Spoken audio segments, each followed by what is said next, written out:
Hi everyone, and welcome to another video of the Wheels blog. Today we're going to be talking about 10 things not to say to someone in a wheelchair.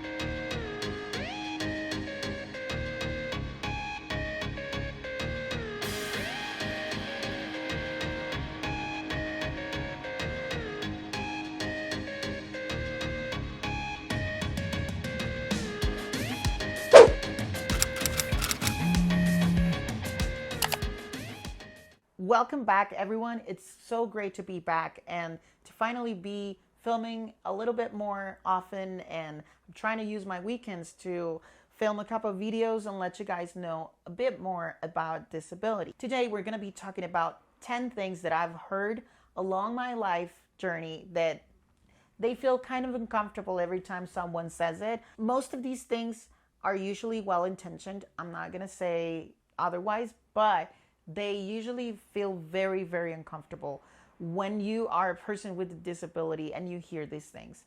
Before we start with everything that I have listed here of things not to say to someone in a wheelchair, I'd like to briefly mention that please follow me on YouTube and my social media accounts. It's been a long journey, but I'm sure that we're gonna get somewhere. I'm sure that with every single video, more and more people are following. And so that's great because it makes me feel like whatever I'm doing it because of a reason. And that reason is to make people with disabilities have a little bit more of a representation online. Also, before I forget, if you have any question whatsoever regarding disability or sexuality or both, please let me know on my Instagram account. You can send me a message there and I'll make sure to make a note of it and make sure to make a video about it soon, okay?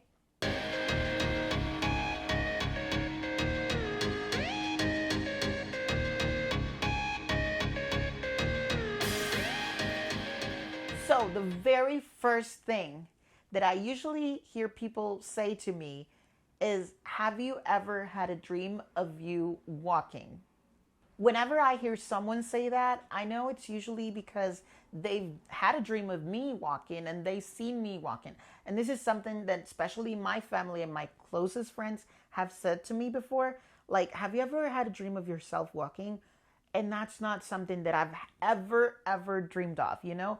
Any time that I see myself in a dream, it's usually in a wheelchair, or if most of the times it's actually like a first person view, so I don't really see myself. However, whenever someone asks me if I've ever dreamed of myself walking, it kind of implies that I should be dreaming of myself walking and that should be something that I should expect. And it's not really something that I've ever seen myself do. It is not something that I'm used to. I've never walked in my life. So really, this is my normal me. This is my reality. And so I've never ever wished myself to walk. And the second thing that people have said to me is, how do you take a shower?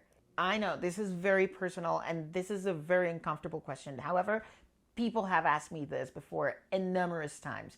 Especially when I was in high school, a lot of the bullies and people who used to make fun of me and things, they were very ignorant about disabilities. So one day I remember that I just sat down with them and tried to answer all of their questions. And one of the questions that they had, and multiple of them had it, was, how do I take a shower? So basically, this is something that if you're a person with a disability, you can answer it or you cannot. It's totally personal. However, the way I take a shower for me is so normal, and it is basically with a plastic chair, those that you use for showers that you can find at Walmart or everywhere. And I put that one on my shower. It's not a bathtub. That's something that we can talk about. I really have an issue with bathtubs.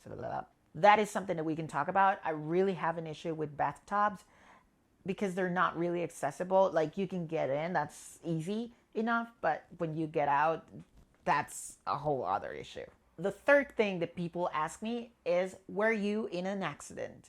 Okay, so I've heard this being asked by friends, but also people that I don't really know. And so depending on who asks this question, I might be uncomfortable or I might not be. So if it comes from a close friend or a friend that I'm getting to know better and they really want to know what happened to me and why I'm on a wheelchair, that's okay. I totally understand that. And we can have a great discussion about that. I can tell you stories and whatever. But if it comes from a stranger that I just met and who's just trying to ask because of they're willing to fulfill their entertainment, that's not something that I'm comfortable answering.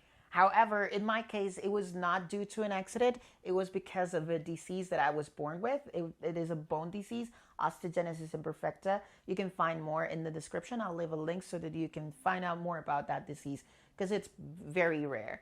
Anyways, because it is not due to an accident, I'm not really that uncomfortable saying what happened to me. It is so normal to me.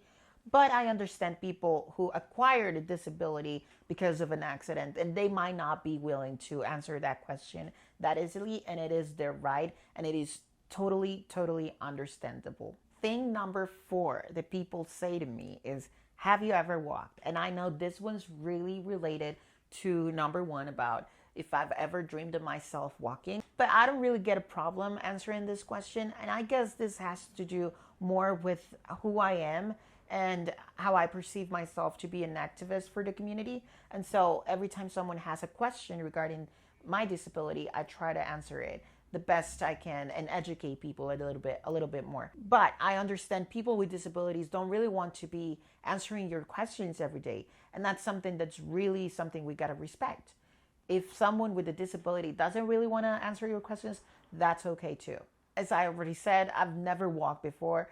It's not something that I've ever been able to do. And so it's not really something that I'm used to. It's not something that I wish to do either. This is my reality. My wheelchair is something that accompanies me every day, and it is probably my best friend. I consider it to be one of my best friends. Number 5, is your boyfriend in a wheelchair too? Yikes. Okay, so I've been asked this question. First of all, they're assuming I have a boyfriend, and that's not the case. For a long time now, I've been single, but that's not something that I'm bothered with or that I'm uncomfortable with. However, the question of, is your boyfriend in a wheelchair too?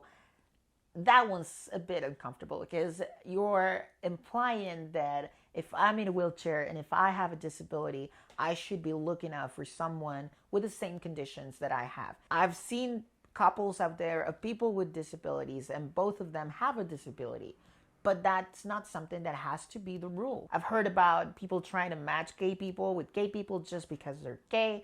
I know it happens with everything, but it's not something you should be asking really. Number 6. Okay, this was really funny. Can I use your wheelchair? Okay, this one's a bit hard to answer. I've let friends of mine use my wheelchair, but they're very close friends. And again, depending on who asks this question, I'll be willing to share my wheelchair with you or not. And most of the time, it will be a no. Because this is my means of transportation and these are my shoes, basically. These are my legs. Without them, I wouldn't be able to move anywhere. And I don't think people understand the feeling when you have your wheelchair about 2 feet away from you. It gives me anxiety just to think about it, because if I don't have that wheelchair near me, I know that I won't be able to move from where I am, or that I'll have to just get down to the floor and crawl myself somewhere. And that's just too much of an effort, really. I don't want to do that. But if you are my friend and you just want to know how it feels to be in a wheelchair, you can definitely ask me and I'll make sure to make arrangements for a couple of minutes so you can feel like you're driving a wheelchair. Number 7, I know this one will be shocking for some people because I know you're really well-intentioned and you really want to say this to people, but whenever someone approaches me and says, "You're such an inspiration," or "You're such a champion," and that's something that, at least in Spanish, people are very used to saying to people with disabilities. They're like, "You're such a champion." They don't really know me. They don't really know what I've done with my life. They don't know my journey, but they're still saying, "You're an inspiration." Because people are often trying to find inspiration by comparing their lives to someone else's.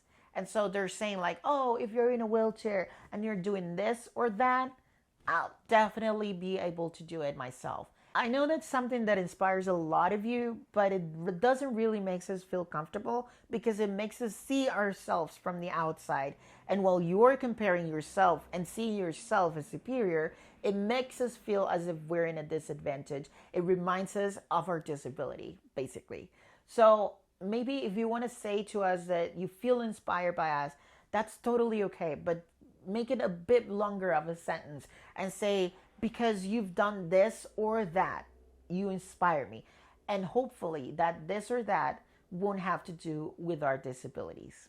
Okay, number 8 is, it doesn't really happen as often here in Costa Rica, but I'm sure, and I've heard a lot of my friends from the States ask this before. How much do you get from the state? How much do you get from the government? That is something, I've been asked once this, and it was while I was traveling in the US. Someone asked me, how much do you get from the government? How much is your allowance? I was left speechless. I didn't really know what they meant at first. Like, what do I get from the government? Why? And then I started asking my friends who had a disability and who lived abroad, and they were totally asked this many times before. Apparently, people want to know if you are being paid something because you have a disability. I don't really understand why. Is it that you want to go outside and get run over by a car so that you can get the same allowance or something? That sounds very, very dark. Number 9. Okay, number 9. I'm sorry about my singing. Anyways, number 9 is very specific. It has to do with whenever I go to an establishment, a restaurant, a bar, or whatever, and the establishment doesn't comply with the law, with the accessibility laws, they immediately ask me, can I carry you upstairs? Okay, hold on one second. This one, for whoever owns an establishment and is not complying with the law, don't ever ask this to someone. You can say something different, like, I'm very sorry, we're in the middle of trying to make arrangements and trying to make all the adjustments for you, but please don't ever say, can I carry you upstairs? This one's really, really dangerous, you guys. You can really, some of you can really carry me upstairs somewhere, but if you, for whatever reason, let me fall, that's gonna be on you, not on me. And I'll be with all of the rights in the world to sue you for carrying me upstairs. So don't, it is something that's best for you and me. If you ever touch me or carry me upstairs or carry my wheelchair upstairs, just don't. And also, I feel very uncomfortable whenever people ask me this because I see in their eyes they're well-intentioned and they really want to help me out, but it's not really something that I would really want to do. It is very dangerous. If you let me fall, I'm gonna hurt, and I don't really want to hurt. It's not something that I'm looking out for in my everyday life. And we've made it to the 10th one, the final one. We made it. We made it. All right. I'm sorry about that. Anyways, number 10 is, I'm sorry, I had to read it. Does it work? What? Okay. How on earth do you guys think that asking this question is something good? It isn't good. I don't know if you guys go around asking people if their reproductive system works, but that's not something that you should be asking to anyone, regardless of if they have a disability or not. You shouldn't be asking this question. And I mean, it makes me really uncomfortable. Of course, this only happens in Tinder. It had to happen in Tinder. But if someone asks me this up front without even having said hello, without even being my friend or nothing, I won't reply back. That's as simple as that. I won't reply this question. It is none of your business if it works or not. However, there's something you can do and not have to ask this question to people. And it is, you can, find out. You could, find out by getting to know me better and being in a relationship with me or being a one-night stand. I don't judge. However, just don't ask this, please. All right, guys, these were 10 things not to say to someone in a wheelchair. Now, this all depends on who you are and who the person with the disability is. because I mean, this is my perspective as a person with a disability, and I don't speak on behalf of the whole community. I hope you like this video. If you want to know anything else about the disability, please let me know. Write me to my Instagram account, that's @thewillsblog, and I'll make sure to reply to you, to have a conversation about disability, and if I'm able to do it, I'll make sure to make a video of it. So please send me a message to my Instagram. Don't forget to subscribe to my YouTube channel. This is really helping me out a lot to raise a voice for people with disabilities. And if you really like this video, don't forget to give it a thumbs up. Thank you guys, and see you next week.